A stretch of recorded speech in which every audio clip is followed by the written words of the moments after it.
Baga ayyaana dhalachuu gooftaa keenya Yesuus Kiristoosiin nagaan isin ga'e.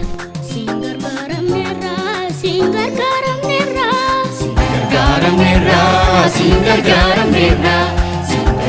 Ashamaa akkam jirtu hordoftootaa fi dhaggeeffattoota Egeree Miidiyaa kun Egeree Miidiyaa. Singargaaramneerra.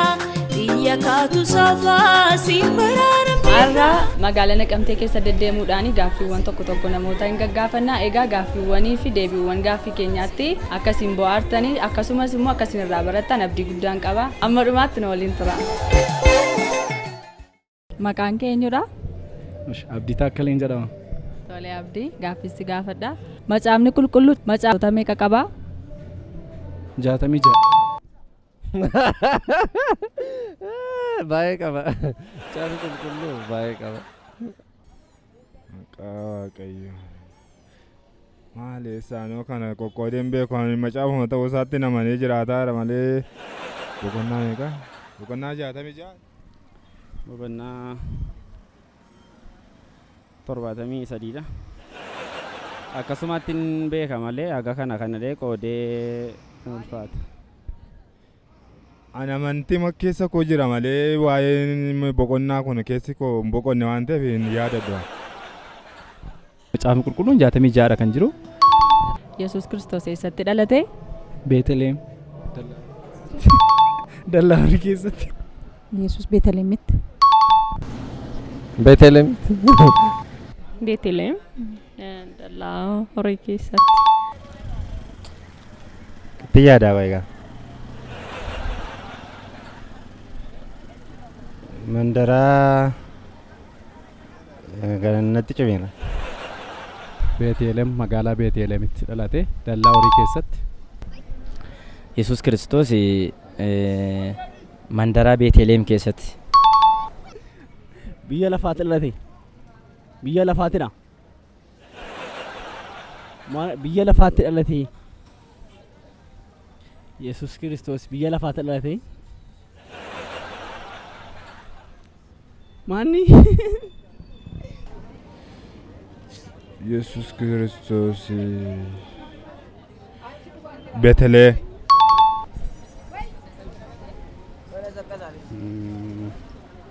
Eessatti?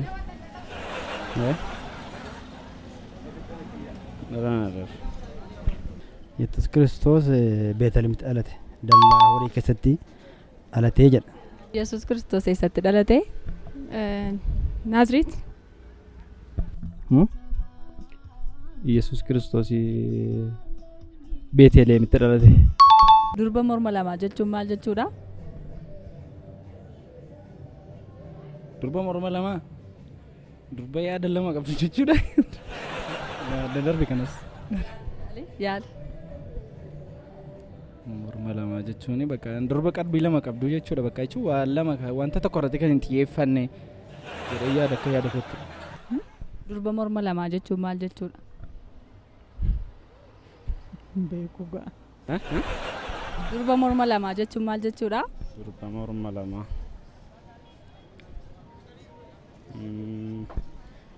Durba durbummaa qabdu ulfina isheedhaan kan jirtu jechuudha. Akka Maariyaam haadha gooftaa Yesuus sana jechuudha. Durba morma lama. Egaa wanti kun asittillee beekamaa miti garuu gaafa ni yaadu morma lama jechuun gaggalagaltee ilaaluu kan dandeessu kan jedhutti yoo fudhanne. Morma lama jechuun morma dheertuu kan taatee fi asii fachi gortee ilaaluu dandeessi kan jedhu. Durba morma lama. Anoon beeku. Durba morma lama jechuun akka ilaalutti durbaa mala qabdu jedhee yaada tokko jechuudha.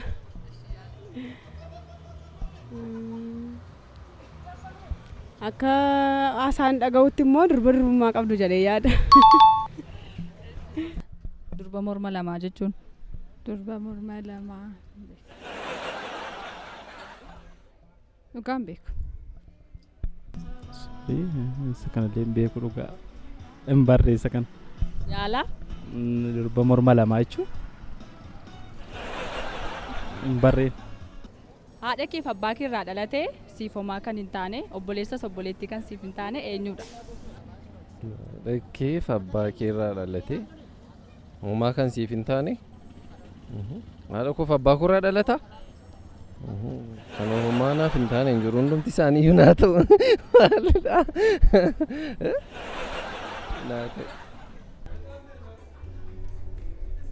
Haadha koof abbaa koo irraa dhalatee moo? Haadha keef abbaa kee irraa dhalatee siif homaa kan hin taane obboleessas obboleettis kan siif hin taane maalidha? Kan isaan irraan dhalate moo hundumtu obbolaa obboleettii irraan hin beeku. Haraan beeku. Kan haadha koof abbaa koo irraa dhalatee obboleessa obboleettis naan taane moo? Kan haadha kees abbaa kee irraas dhalatee obboleessas obboleettis kan siif hin taane. Anuma ta'a ka malee.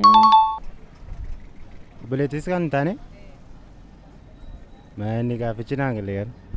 Haadha keef abbaa kee irraa dhalatee siif obboleessas obboleettis kan siif hin taane eenyudha? Kan caalu moo?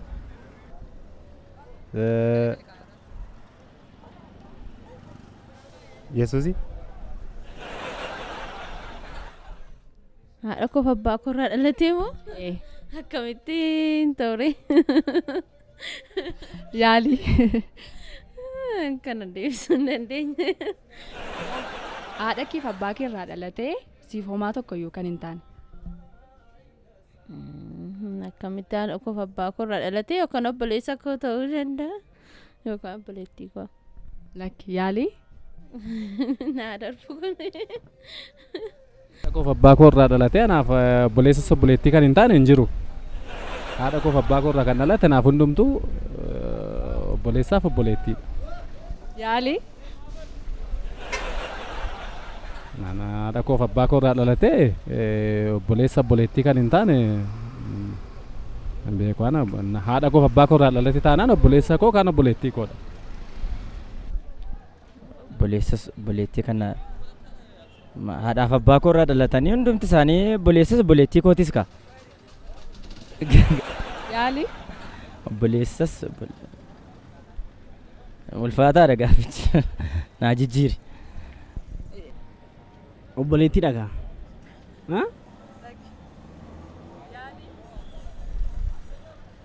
Hin beeku kana. Naa darbu hin beeku. Cubbuu.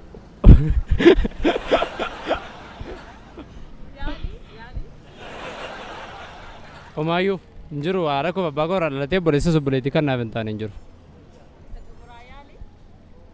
Homaayyuu hin jiru. Gaaffii akkas jedhamu hin jiru. Hundumtuu haadhaaf abbaa keenya irraa dhalatee kan jiru yoo dhiira ta'e obboleessaa yoo dubara ta'e immoo obboleettiidha. Kanaafiyyuu gaaffii hin jiru. Akkasumatti shakkaanis. Haadha keef abbaa kee irraa dhalatee obboleessas obboleettii kan siif hin taane suma mataa keedha. Haadha keef abbaa kee irraa dhalatee obboleessa obboleettii kan siif hin taane sumadha. Tole. Tole faarfannaa baay'ee jaallattu kan eenyudha? Kan Salamoon. Sabaal jedhu. Kakka. Zuke warreegam dhiise si dhaabbachiisa eebba walakka koo sifan lubbuu koo sifan cinaacha kootee baabtuute saanu beeka tuute buqqifadhu. Faarfannaa baay'ee jaallattan. Adeemsa kootii fi sitaa naaf galaa hongeen nufuus dararamuun na hojjeta kaabeelaa uumaan qabu waan siin qabaa yoon dadhabee si tolna qabaa yaadda'u waan siin qabaa yoon dadhabee si tolna qabaa. Fedhee natti firoomee. Fedhee akkasumaani fedhee tola na jaallatee fedhee maalan godheeffanii homaa hin goone anumaa Yesuus hojjete hundumaa innoo nan gaafanne gatii tolana jaallatee gooftaan koo fedheeti. Inca qaraanii hangafa nagaa yaa Yesuus mootii lalisaa sarooni mootii guddaa idda daawwitii mootota keessaa kan akka kee hin jiru akki kee bakka nagaa. Qaraanii hangafa nagaa yaa Yesuus mootii lalisaan sarooni mootii guddaa idda daawwitii mootota keessaa kan akka kee hin jiru akki kee ati ulfeeffamii waaqaaf lafaa ulfaadha malee bara baraan ulfaadhu malee bara baraan ulfaadhu malee bara baraan ulfaadhu malee. Fachaa tana deemaa carraaqoo akkamiin sirte barraaqaanii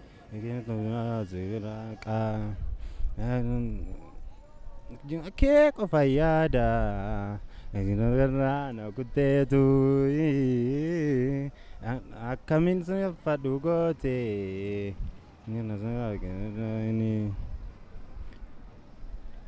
fachaa tana deemaa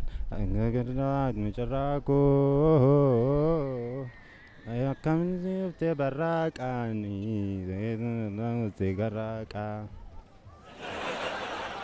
anuma kee qofa yaada nagarraa na kutteetu akkamiin sirfadhu goote diinni qopheesse gooftaasi fashaleesse dhaabdeetta ol baastee gaara gubbaa sifallaadha oquubaa ol baastee gaara gubbaa sifallaadha oquubaa diinni qopheesse gooftaasi fashaleesse dhaabdeetta ol baastee gaara gubbaa sifallaadha oquubaa. Har'a magaalaa xiqqoo mandara Beetel keessa ilmatu nuuf dhalatee dhagaadhaa geessisa. Humni waaqummaa isaatii addarraa caalaqqisa. Gadhi'ee nuuf furee maaluma jaalallisa. Kottaa gammadaa ililchaa ifa guddaa nu ifife. Daandii jireenyaatti argame fayyisaan keenya olii dhufe. Kottaa gammadaa ililchaa ifa guddaa nu ifife daandii jireenyaatti argame fayyisaan keenya olii dhufe Kiristoos nuuf dhalateera fayyisaan biyya lafaa.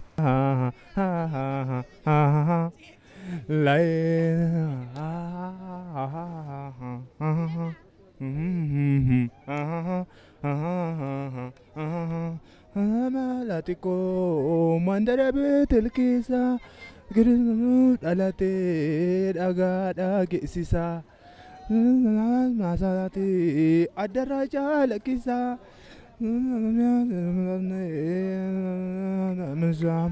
Kottaa gammadaa ililchaa ifa guddaa nuuf ife jireenyaatti argame isaan nuuf ife. Kottaa gammadaa ililchaa ifa guddaa nuuf ife daandii jireenyaatti argame isaan nuuf ife. Nuuf dhalateera fayyisaan biyya lafaa.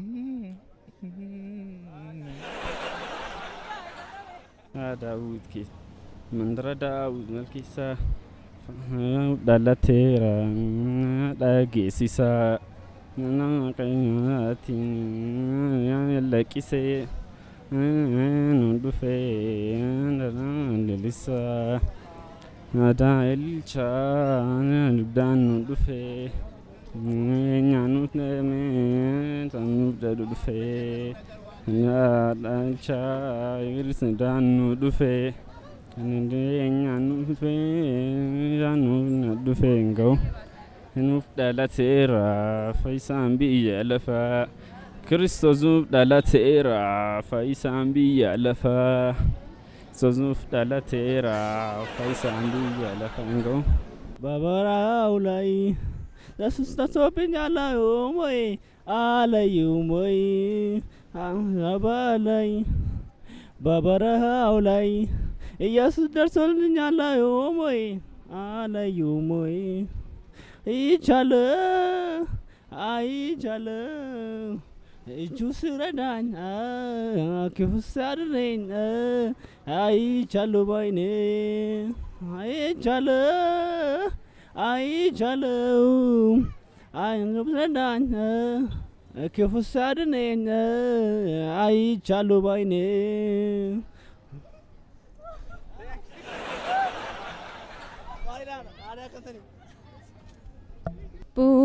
Yeroo baay'atu gaarii tarka kee jira nama lalaalee sokkuus kunaa tarrayyuu na cinaa homaayyuun qabuun ture dilbiin numni naaf taate keessaa koosi jaallate Fari kenati bane. Ane onga fanaga ya Yesus moti vandisa.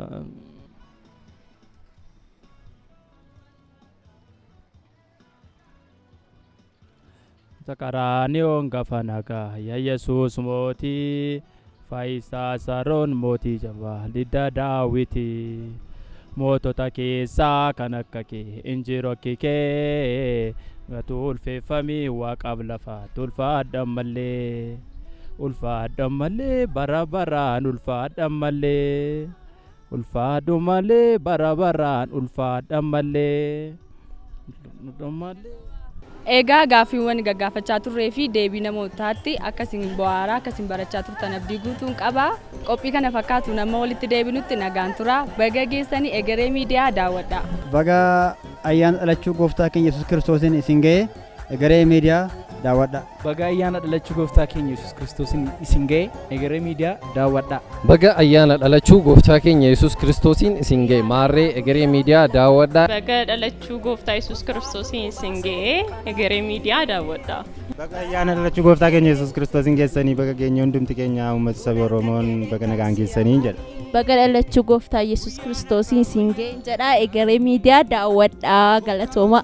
Baga ayyaana dhalachuu gooftaa keenya Yesuus Kiristoosiin isin ga'e jecha egeree miidiyaa daawwadha. Baga dhalachuu gooftaa Yesuus Kiristoos keenya nagaan geessanii egeree miidiyaa daawwadha. Baga ayyaana dhalachuu gooftaa keenya Yesuus Kiristoos nagaadhaan isin ga'e egeree miidiyaa daawwadha. Baga dhalachuu gooftaa keenya Yesuus Kiristoosiin isin ga'e ayyaana gaarii egeree miidiyaa daawwadha. Baga ayyaana dhalachuu gooftaa keenya Yesuus Kiristoosiin isin ga'e egeree miidiyaa daawwadha. Baga ayyaana dhalachuu gooftaa keenya Yesuus Kiristoosiin isin ga'e egeree miidiyaa daawwadha. Baga dhalachuu gooftaa keenya Yesuus Kiristoosiin isin ga'e egeree miidiyaa daawwadha. Baga ayyaana yaadannoo dhalachuu gooftaa Yesuus Kiristoosiin isin ga'e egeree miidiyaa daawwadha.